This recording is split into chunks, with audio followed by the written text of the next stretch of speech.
这次我想带你们走一趟淡水3条经典迷人的路线。第一条用味蕾吃饱淡水老街，很新鲜，很好吃，白芝麻很多，所以很香。完全的柳橙的原汁，瞬间就被吃光了。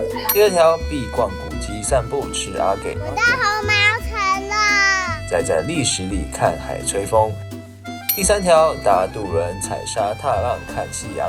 淡水，这里很漂亮呢。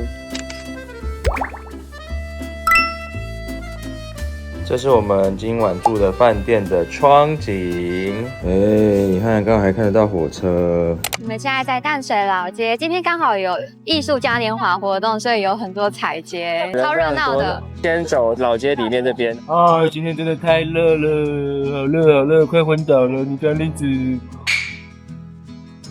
好啦，那我们第一间来吃这个石花洞日落月出，可是好像要排队耶。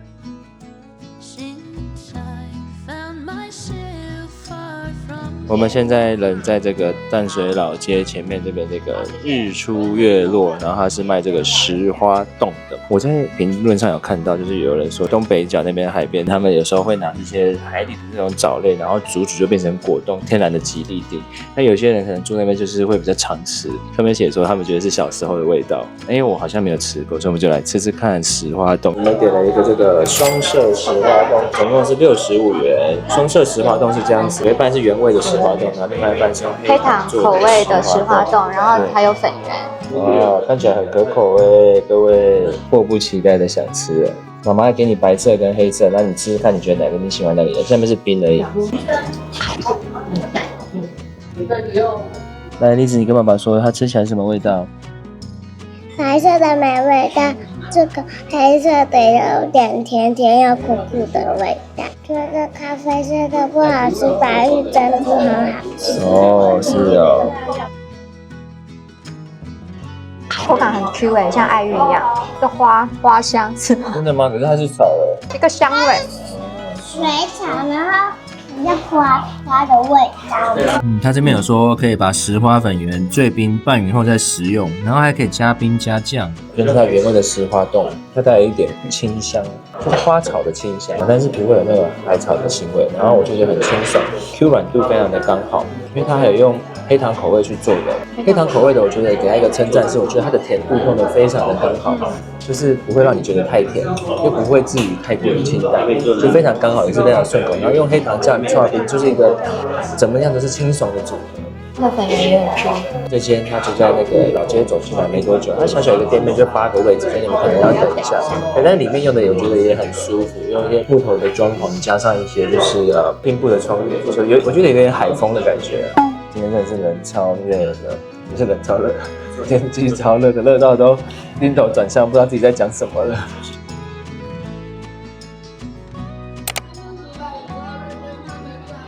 可以试吃我们要来买这个东龙6号的小卷，在网络上看说它很新鲜很大份，然后我觉得这个东龙6号小卷这边你可以来这边先试吃，然后它有大只的跟这个小只的，这是小只的吗？哦，一直给你吃，都好吃的，不同口感。那小只的是比较软一点，然后大只的比较 Q， 然后我觉得非常新鲜啊。那一份就是大只的是150，小只的是100，我觉得很 CP 值很好。所以老板娘还送我们她手写的明信片，一个这边是基隆，然后这边是澳洲。哇，它的中卷真的很新鲜，很好吃哎，鲜味十足，而且它的熟度非常的刚好，很新鲜。然后它的中份是比较 Q， 小的比较软。那我们买的是中份，可以，好吃好吃。看栗子就知道，栗子给它寄的话就自己拆，我帮你弄。然后就是老板送小只的，它小份大概是这样的一个碗这样子，我觉得其实也不少。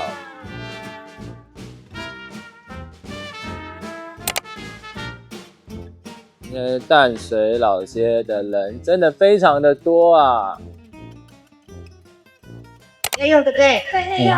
我要什么口味哦？那牛肉蛋肠粉好了。不要牛呀。好，那就鲜肉蛋肠粉。好，收到了。好的，好，来看一下我们这个肠粉哦，我点的是60元的鲜肉肠粉，然后它青菜，然后它的肠粉的厚度跟我们其实在大溪吃的有一点像，它是这种厚厚的皱皮肠粉，然后它皱皮皱这么皱然后它的鲜肉在这里面。好，我们来吃这个皱皮肠粉啦。我上一次吃皱皮肠粉是我们在那个拍中立车站的美食的福州博，我本来要点牛肉，然后老板说牛肉不要，点猪肉。所以我就点了猪肉，我觉得应该是因为猪肉它会多一个那个比较肥肉的香气，所以他推荐一点猪肉。那我们就从善如流，好吃耶。它的猪肉这边吃到一点那个大蒜的香气。它猪肉虽然是绞肉的形式，我这个挡住我。哦，好了，那你就不要放那个，没关系啦。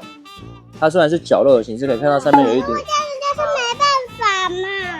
你看它这个鲜肉啊，它是比较像是那个肉馅的那一种水饺肉内馅，有加上一点那个大蒜，我觉得蛮香的，大蒜酱油去搭配它的肠粉，然后它的肠粉的确是我觉得蛮 Q 软，又不会太软烂。看它这边还有蛋，所以还有这个蛋香。但是上次那个福州博的酱汁其实是它很用心的中药香，然后这个就是比较简单的大蒜跟酱油，那这个也好吃啊，那个也好吃。我觉得它这个非常耐吃哎，吃到后面那个肠粉那个米香、蛋香还有肉香都结合在一起，然后还有一点点红葱头。那这一间的这个皱皮肠粉是很多淡水在地人非常推荐的美食，如果你们有路过就可以来吃一下。你说我都拿钱就吃不到是吗？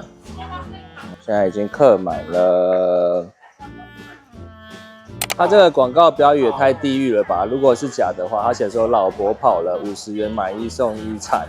淡水老街呢，还有一个有名的饼店新建成饼店，然后我们网络上查说，就是很多北部人呢都喜欢把他们家的饼来当做喜饼。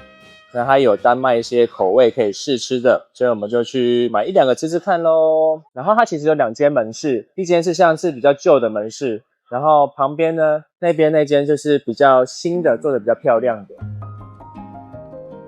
帮我买个芝麻蛋黄好了，我想吃吃看。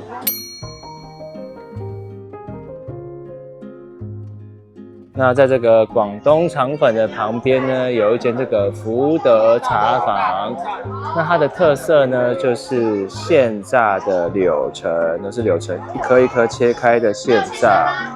有点柳橙原汁，然后它是整杯都是原汁，我觉得它这样一颗一颗感觉要榨超久。那它还有一个特色，就是它的店里面有一个土地公，所以它叫做福德茶坊，原来是这样子的原因。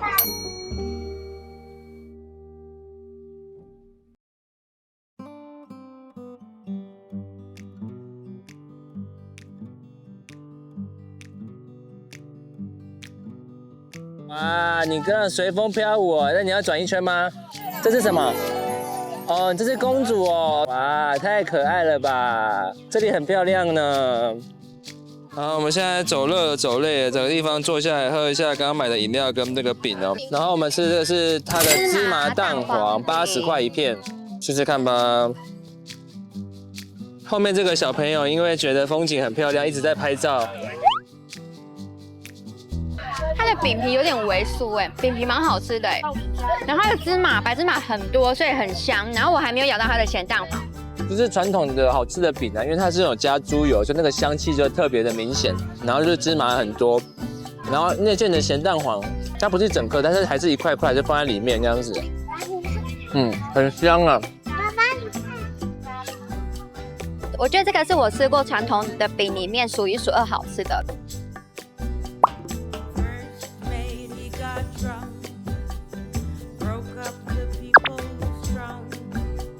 它这个柳橙原汁真的是一颗一颗这样子慢慢炸，然后切了又炸，切了又炸，不是这个技术层面上的问题，就是这种诚心层面的问题，因为它真的是完全的柳橙的原汁，没有加水，然后我们加一点微冰，所以呢就是柳橙可能甜就会甜，微酸就是带点柳橙的微酸，就是很新鲜啊。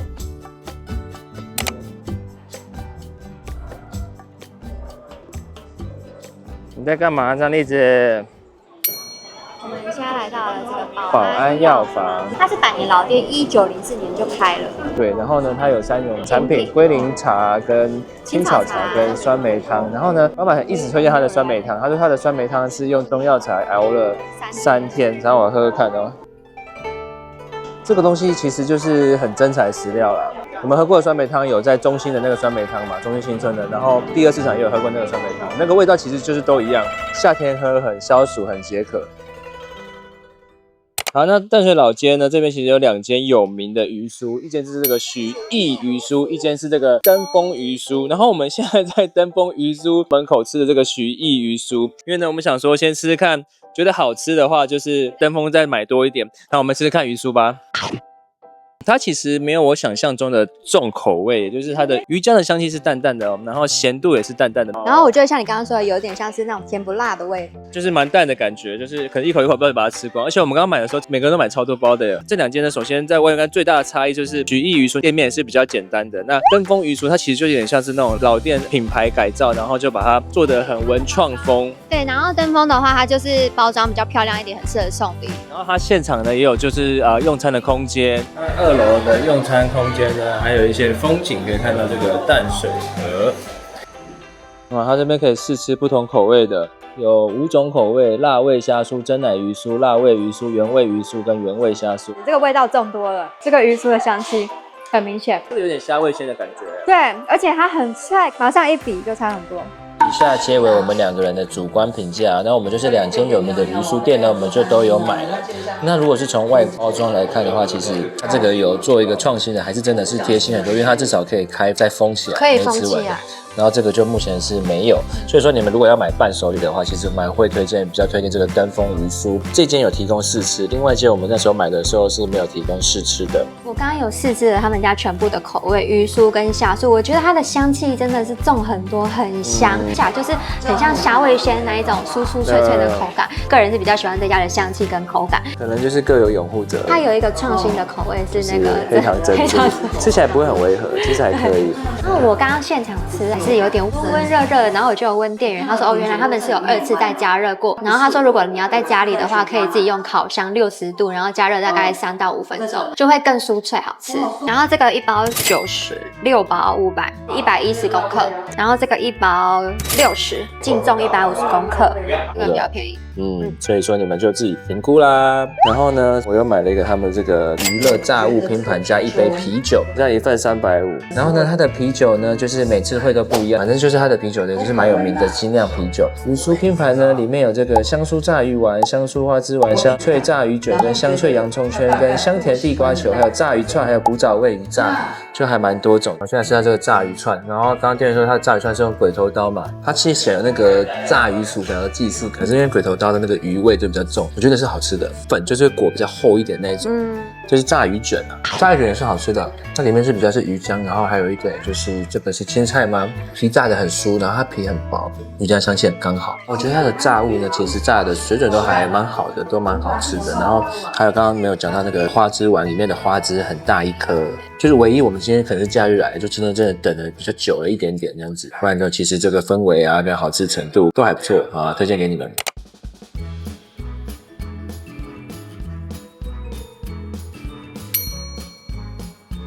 麻吉奶奶鲜奶麻薯，然后我们点了一个花生鲜奶麻薯120。它的特色就是它完全没有加糯米，它就是用鲜奶奶自己上去做的麻薯，所以听说口感会不太一样。完全没听过用鲜奶做麻薯。对，刚刚老板说我觉得好，我觉得还有教你怎么切麻吉。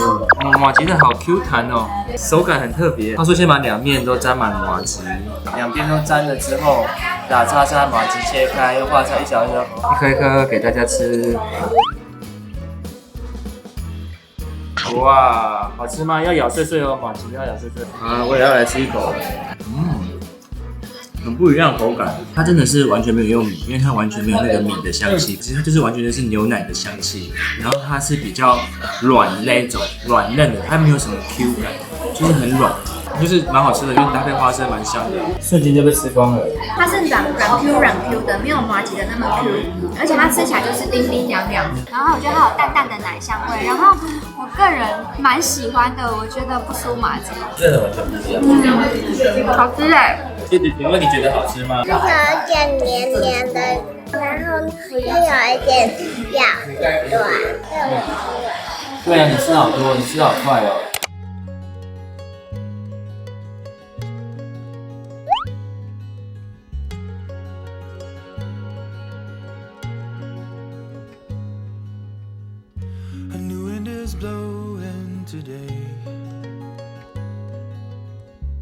I think I can see the shore.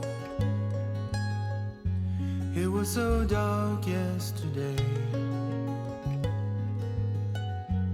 里是淡水的第一渔港。对，就是你们那个淡水老街呢，走到尾端呢就到这边。那我们觉得这边就是一个很美的拍照角度。对，我们之前有在这里拍过周年的婚纱写真。对，上照片就是你们从这边去拍它的堤防，那边就有一条堤防，然后还有后面的山啊、景啊，超美的。The moment you caught my eye, I was alone on the sea, but never did find out. 我们走到这个淡水老街的尾端这边有我们之前拍照的回忆。然后因为走累了，我们就坐下来吃个冰淇淋，然后一直吃它的东西。我们点了一个北海道牛奶双淇淋，它的奶味很香我觉得是好吃的。然后这样一个要10块，可以。To bring me home.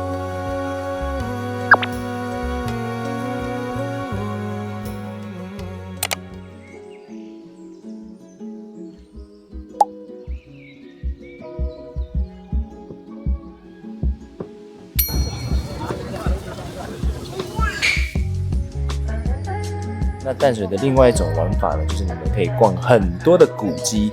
那这边附近有非常多的古迹有时间你们可以去慢慢逛。那我们今天呢，预计去这个淡水的红毛城，然后到前英国领事馆和这个小白洞和护尾炮台，那刚好都在这一区，它的门票也是一起买的。那我们就去走吧。然后我们门票的话是80块。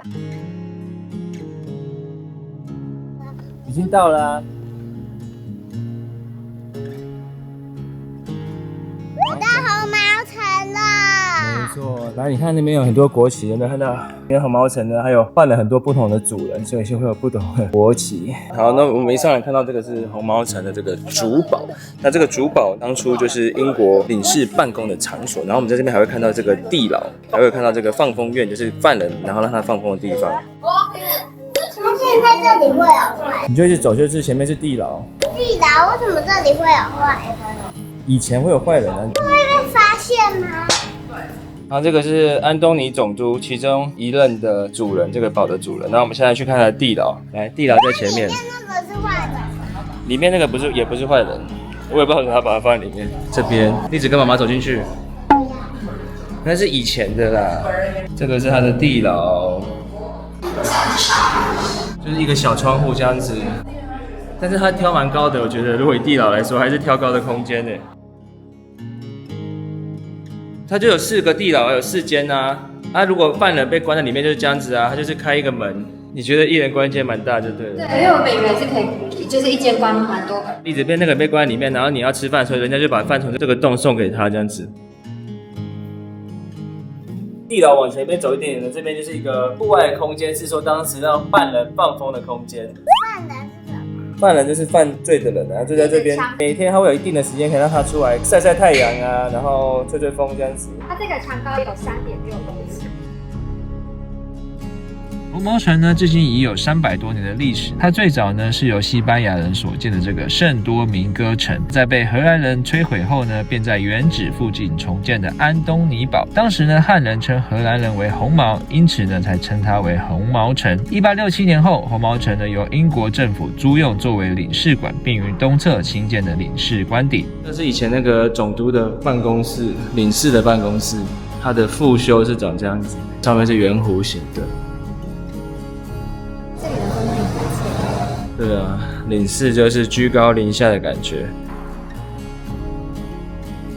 我们要从红毛城去这个英国前领事馆，他们2个就在隔壁而已。对，就隔壁而已。那一栋就跟那个打狗英国领事馆几乎一模一样的建筑。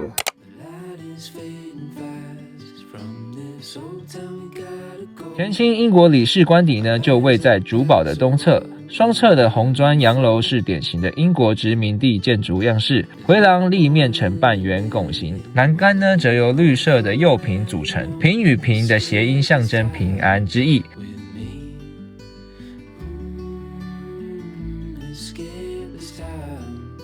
一楼东侧呢是餐厅与配膳室，西侧则是书房与客厅，佣人房和洗衣间则设在后侧。这是以前的婴儿推车。对，是这个用竹编的。这个厨师的卧房怎么感觉跟刚刚那个煎熬比起来，这个大小好像差不多？对，差不多，而且好像又我觉得有窄一点，比较窄一点点，这里好像比较大。2楼的部分则是储藏室与3间卧室，主卧室呢位于2楼的西侧。这客房很大哎。对啊。然后这一间就是主卧，它主卧是连通着儿童房，儿童房的后面就。你有看到以前的马桶吗？丽子？那个马桶怎么长？这是什么东西？马桶啊。现在是逛完红毛城，然后接英国领这把红毛，现在绕上去真理大学，然后等一下再去小白宫。去完小白宫，再去吃阿给，再走去重建街。那这条路是顺路的，你们也可以这样子走。我买了这个春一枝的海盐西瓜，我觉得很好吃哎。然后还要买一只芒果，芒果也很好吃哎，你看它还看得到芒果丝。哎，它的芒果吃起来不是沙沙的，有点薄肉的 feeling， 友善。好啊，如果你们有来这个真理大学呢，记得来这边拍拍照，因为这边是号称台湾最美的大学，好不好？那我们去看看它几个漂亮的拍照点。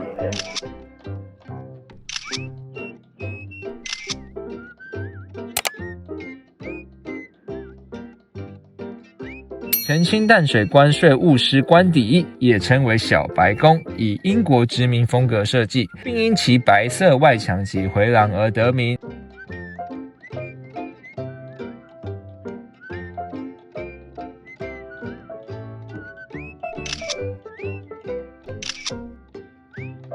另外呢，还有大面积的露台，可以面向淡水河，远眺观音山。好，那你们这个小白宫沿着真理街再一直往前走呢，就会到这边。那这边就是那个阿给一条街，有3间阿给都是有名的那个文化阿给，然后淡水老牌阿给跟这个3姐妹阿给。那我们选一个吧。人家说好像文化阿给是口味比较重一点，酱口味比较重，然后3姐妹好像是比较清淡一点。我们还是来吃了这个最有名的文化阿给，它可以点小辣、中辣、大辣、不辣，我点不辣。然后阿给基本上外面就是油豆腐嘛，包了这个冬粉，然后最上面是用这个鱼浆盖起来。其实我不太理解阿给，就是我不太知道为什么他要把冬粉包到豆腐皮里面，然后被再封起来。就是我吃起来这就是几个是分开的东西，吃起来是分开。对。但是我觉得如果你去评比，就可能就是评比它的酱嘛，因为这样的酱汁就是它的灵魂。这个酱汁是比较重口味，可是我觉得很香。虽然我不懂阿给，但如果你单纯说这个冬粉的话，我觉得它的冬粉很好吃，因为它冬粉煮的这个熟度很刚好，就是蛮 QQ 的，然后吸附了满满的酱汁，所以每口都有这个酱汁香气，然后还有这个豆腐的香气。毕竟这边就是阿给这么有名，所以你们来就一定要吃一下。那就是3间，看你们想要吃哪一间，各有拥护者。那好像这个文化阿给是说人家说口味比较重，然后中间那个是老牌的老店，那今天没开。然后另外就是3姐妹阿给，越吃就越顺口，然后我就快把它吃完了，默默的。淡水健身房开张，淡水会枯萎闹健身房开张。然后再往下走呢，斜坡这边有一间这个丹顶豆，然后还有卖这个花生跟芝麻的双麒麟。那这个我们来吃一下，感觉很好吃啊。因为他刚刚就是睡觉，睡到一半被叫醒，从那个红毛城走过来，然后他在阿给那边睡着。哦，难怪他在那边又热又累。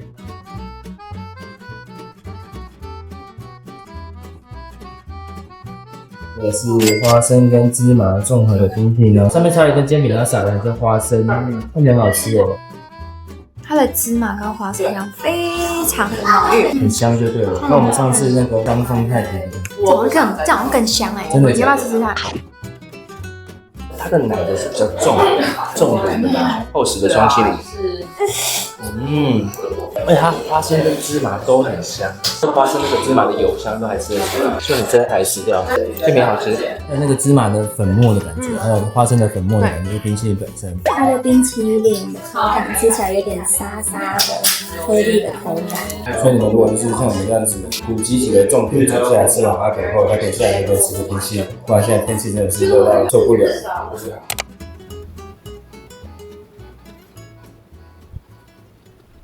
这里有一间独立书店，叫做九坎12，它现在还在休息中。来，李子挥手。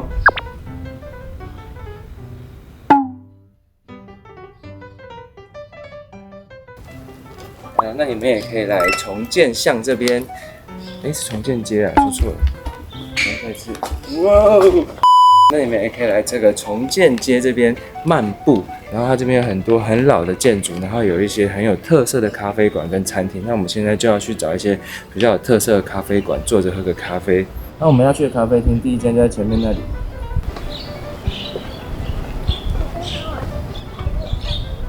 个重建街的恋爱巷，阶梯一直往下走就可以到无所事事了。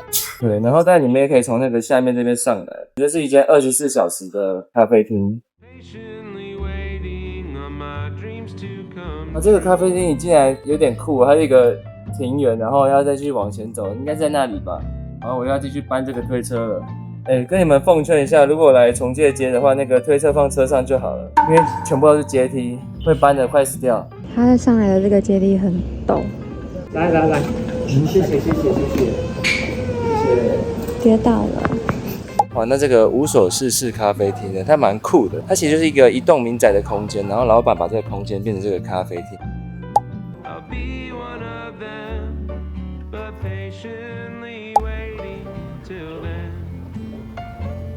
它的顶楼是一个这样子的空间，你可以去赏景。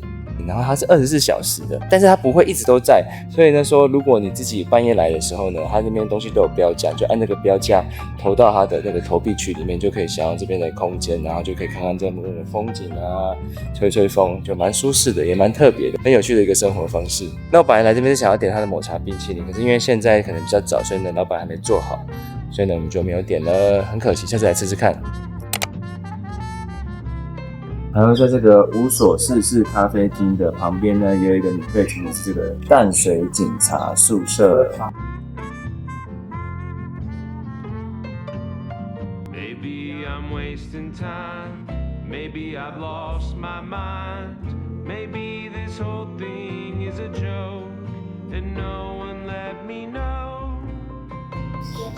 这里是以前警察住的宿舍的老房子，你知道吗？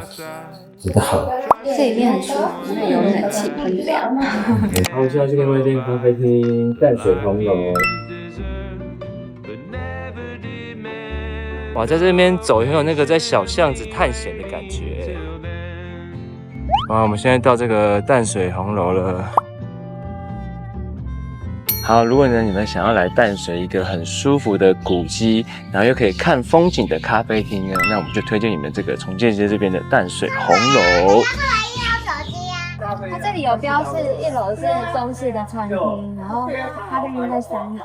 好，那我们就直接去3楼。这栋建筑很漂亮哎。这边是淡水红楼的故事。好，我们现在上去它3楼的咖啡厅。Go， 上3楼去。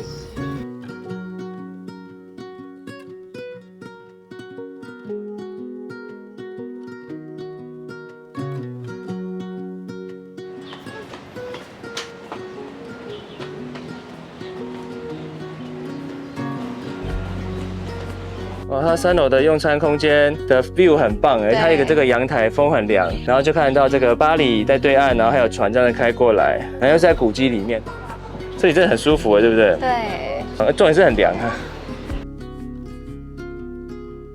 好，那这栋呢，它以前就是全部都是中餐厅，它现在变成是1楼是中餐厅，3楼是咖啡馆，所以说你们是想要来看风景，就可以直接上来3楼这边。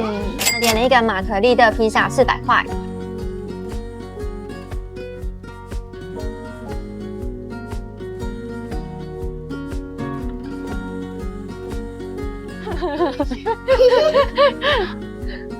怎样？你要说什么？看溪。哦，看溪怎么看那么多溪，上上下下的溪？我觉得蛮好吃的，味道蛮浓郁的，就是起司给了很多番茄，那饼皮也是酥脆的，好吃。它披萨是厚片的，然后它的起司也很厚，所以整口下去就是很舒爽，然后它起司也不会太咸。它的后面的饼皮很好吃哎。对。它里面是很松软的面包体的感觉，然后外面超脆的。平常栗子都是不吃这个后面的饼皮的，它现在对它的披萨蛮有水准，这后面很好吃。对，还有点了一盘炸物，它的炸物拼盘有薯条、鸡块跟鸡柳条。我还点了一个这个西西里柠檬气泡咖啡，它还有香橙的。我觉得以这个咖啡来说，就是正常发挥，它甜度不能调整，但就是顺口好喝。这个空间我是觉得真的非常的舒服，它也是取一个闹中取静的地方，因为它是重建街这个地方上来，所以就刚好不是人潮这么多的地方，可能是这几天我们淡水我觉得最喜欢的一个点这样子。对对对，那披萨也好吃，对，它的炸物也蛮好吃的。那唯一就是建议你们就是来重建这边就千万不要带推车啊，如果带小孩，因为这边全部都是阶梯，我看我现在全身都是湿了，这个真的是一条水柱这样子。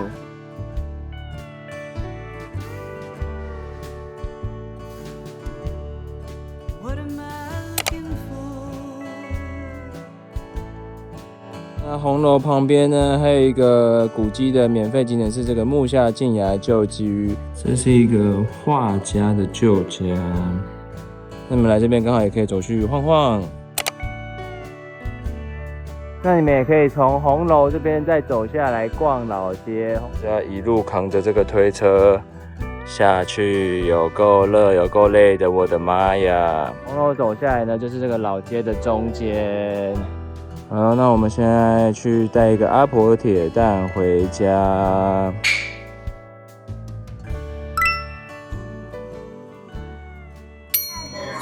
淡水。对，就是我们在这个淡水第一渔港跟淡水海关码头的中间呢，就有很多间很漂亮的这种景观餐厅、咖啡厅，然后我们就我们可以吃的。然后呢，我们就挑一间拉比拉淡水，然后它这边就是很漂亮，你看外面，它外面有很漂亮的这个一个用餐区域是户外的，然后就是可以啊，然后家里还会有小提琴的演奏，好像你可以吃了。那我点了一碗这个软壳蟹海胆明太子宽面，你看它那个明太子，它其实是试在它的面上面，它的面上面都一粒一粒的。我吃一口。就它的海胆味没有到非常的浓郁，就淡淡的，然后明太子味道比较多一点，但也不会到那么的浓郁啦。就是我本来期待会稍微更浓郁一点，但是整体来说它就是正常发挥的意大利面。它这碗意大利里面就是还有这个笋子跟软壳蟹蛮大一只的，然后大的还蛮刚好的。还有 tomato。对，还有 tomato。轩轩另外点一个奶油烟熏鲑鱼意大利宽面，但是他把它换成意大利面，因为他个人比较喜欢吃意大利面。然后他的鲑鱼是一片一片的，然后它的烟熏味还蛮浓郁的，然后它有搭配奶油，然后里面还有2-3种菇。我觉得它烟熏鲑鱼的味道跟它的奶香是结合的蛮好的，但是整体也是正常发挥，就是好吃的意大利面。然后我觉得以观光区的价位来讲，不算贵，不算贵，可以接受的价格。我觉得它有这样的 feel， 然后环境还蛮舒服。对啊，蛮舒服。换个姿势，好，再换，再换，再换，再换，再换。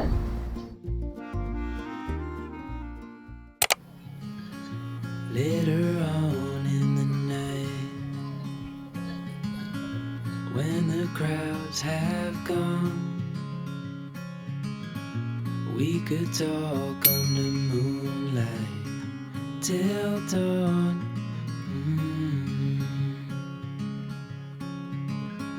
We could stay to watch the sunrise. 上船喽！好，我们现在要坐船去渔人码头，那也是玩淡水的另外一个方式。你们可以坐渡轮去这个渔人码头或是巴黎这边，然后巴黎那边还有个老街，耶耶。我还可以坐船去。对啊。Stay in this moment, never think about going. Won't you stay with me for a little while? Got myself free falling deep into your eyes. It came to me without warning, but I knew why. 好，我们现在在渔人码头这边漫步。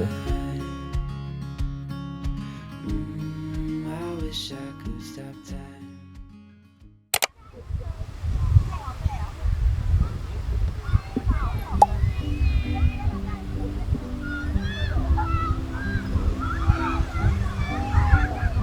那最后呢，你们也可以来这个三轮沙滩这边看夕阳、看浪，还有踩沙滩。哇，一起吃了！来来，又浪又来了。